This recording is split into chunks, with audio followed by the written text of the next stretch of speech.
so what I have been doing is I have been collecting data for teacher empowerment, okay? And so I did a survey and I did walkthroughs last week around that topic. So what exactly does that mean? So I've been researching teacher empowerment and teacher efficacy. So basically it's that teachers construct beliefs about their proficiency as a teacher. So the more the teacher believes that what they're doing with students is working, the more efficacy, self-efficacy they're gonna have. And if they feel like they're involved in decision making in the school, they feel that empowerment. Okay, so that's basically what it is in a nutshell.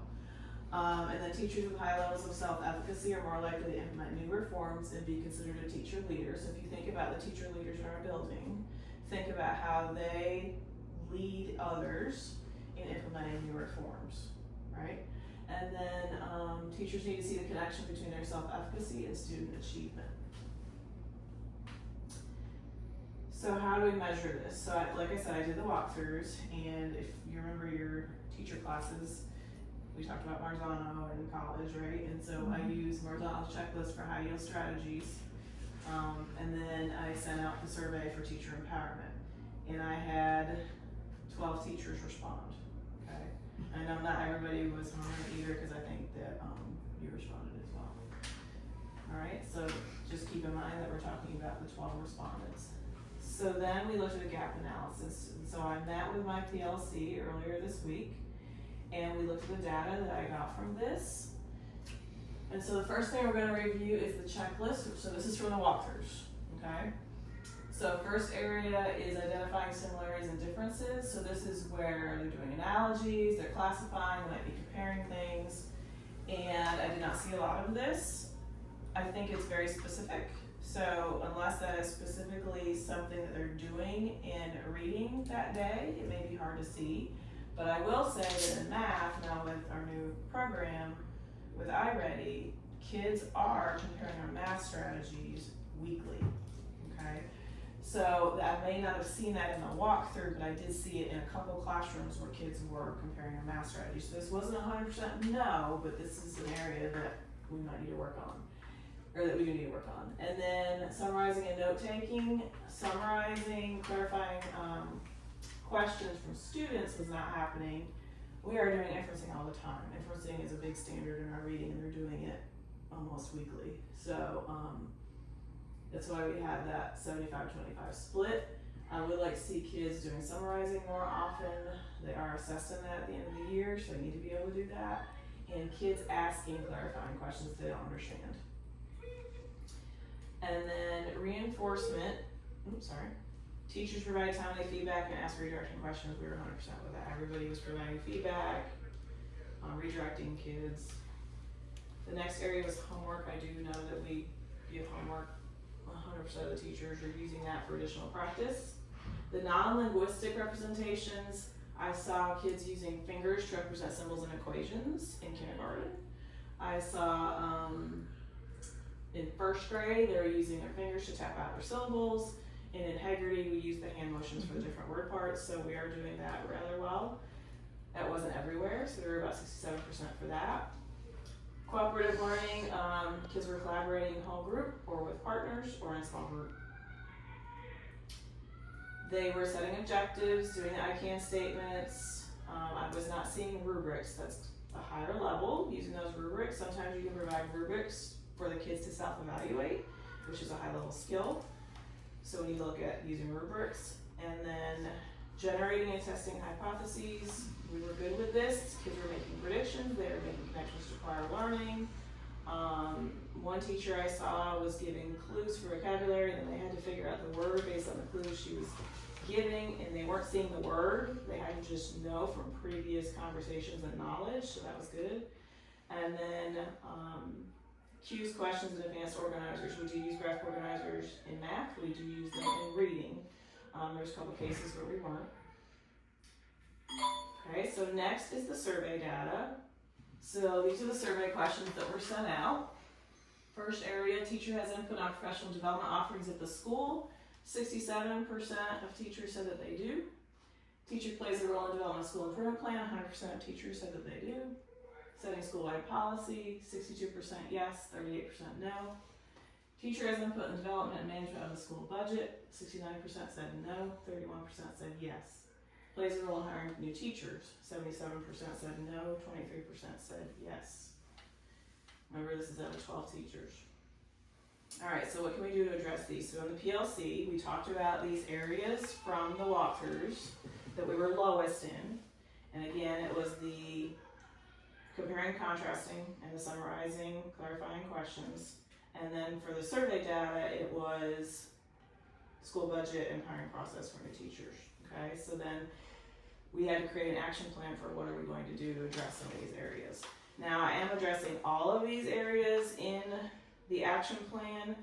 Because of the school improvement plan, I would like to see us pick some things that are a little bit closer related to our data.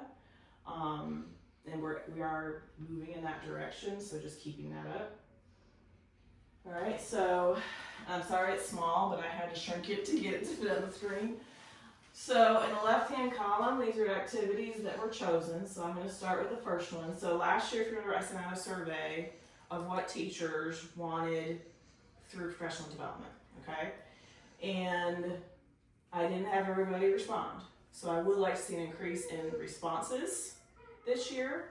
So my goal, if you go down there, my short-term goal is that 100% of teachers are responding to that survey, okay? So if we have to do it all at one time in a staff meeting, you know, maybe we'll have to do that, I'm not sure. And then for how I'm going to assess that, I'm gonna look at the data collected, results of the survey, and that the PD aligns to the needs as my indicator of success.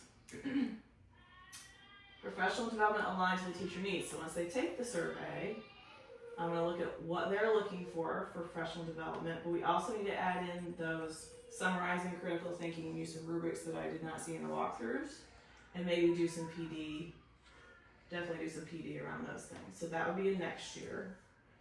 And then you can see the assessment methods. The goal I set is that 80% of teachers are involved in the PD, and increase 30% of teachers using the new strategies in instruction. And I decided on that number based on how many classrooms I did not see that in, okay? And then the walkthrough instrument that we currently use is not necessarily research-based. So using a research-based walkthrough instrument, so changing that form that's used, also adding some of these things that are happening in PD. And then the short-term goal is to use the new form 80% of the time and have a 30% increase in using high-yield strategies. Involve teacher teams in the teacher interview process. That would be possibly at the end of this year and beginning of next year. So I said 100% of grade levels have a representative involved in the process, and 70% increase in teacher participation based on that survey. Create a budget committee. This would be involving Mr. Holmes and the SIT team, and look at budget needs, providing a budget spreadsheet. Short term, I said at least 20% of staff are involved in the budget committee, and we'd have a 70% increase on our end of year survey. Because those survey questions do align with our teacher working condition survey, so we can use that as a measure. And then when we had our PLC, a suggestion came up that our newer teachers get opportunity to be more involved, and also have opportunities to observe those lead teachers so that they can implement new strategies in their classroom. So that was something that was added. And then I said teacher includes strategies from observations when they go see a lead teacher, that they're implementing those new strategies that they see, and 30% increase in those strategies. Is there anything else that comes to mind in any of these areas that we were low in that you think we need to tackle? The one that concerns me, because we're doing it, is the budget. Mr. Holmes comes to the school improvement team with a budget and how he has it in his head, how he wants to use it. And people will disagree. Flanagan has no problem disagreeing with you, but I mean, we talk about it. So I think, to me, the big thing is that school improvement team, when we meet, needs to make sure that the teachers know that we are voting on budgets that we use, because we're doing this. We meet, when he gives us, especially Title I funds, he tells us how we're gonna use this. So And that I don't was know my if thought people as are not well. going back to their team and telling them that this is what we decided. I kind of want to know where the problem is, because when it comes to money, it comes through school improvement team. We vote on it. Ms. Holmes might have a plan, but if people disagree with this plan, there are some people who definitely voice their opinion on it. So when it said 70% don't think we have a say in our budget, So we need to have a way to track how that's being communicated from our school improvement team meeting. To the teachers. To the teachers. because we're definitely doing it. I mean, I have notes of where he gives us a budget. Like most of our budget goes, Title I funds go for teacher positions. And we vote on that. Yes. Right.